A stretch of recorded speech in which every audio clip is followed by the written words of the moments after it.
I'm Jeremy Gum. I'm presenting my research paper, Competing Historiographies, Whig and Progressive Histories of the American Revolution. My thesis going in was that despite being seemingly at odds with each other, there was an overlap in the economic and constitutional arguments for the motives of the American Revolution. The Whigs, probably embodied best by Mary Otis Warren and George Bancroft.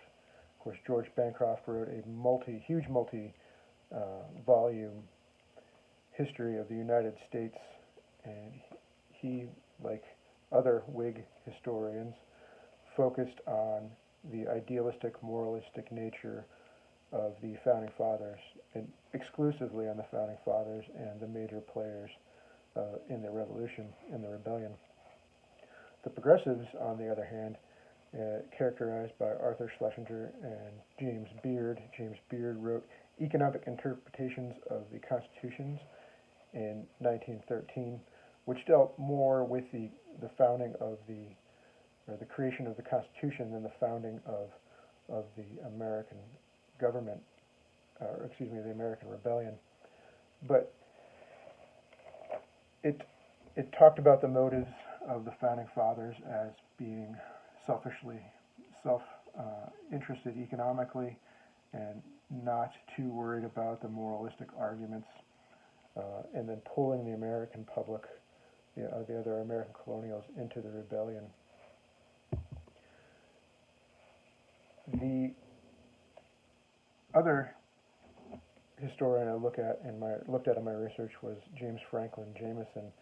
Jameson was another progressive who had a better view of the American Founding Fathers. He focused, like other progressives, on different demographics and their contributions and their experiences during the Revolution, but he didn't take as dim of a view of the American Founding Fathers.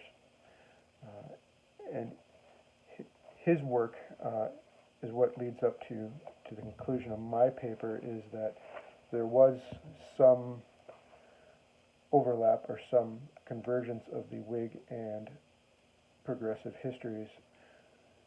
The Whigs argued that the motives were constitutional, the Founding Fathers were constitutional and moralistic, in opposition to the king and the constitutional monarchy of the English government, the no taxation without representation argument.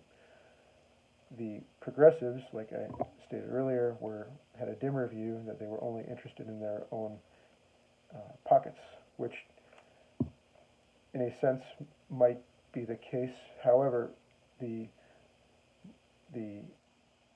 economic argument was the vehicle for the constitutional, which is the thesis of my paper, that through their objection to the taxation without representation and the effects on the American economy, the Founding Fathers were actually making their constitutional argument, and that the progressives weren't wrong, that the focus of that argument, or the catalyst for that argument, was economic.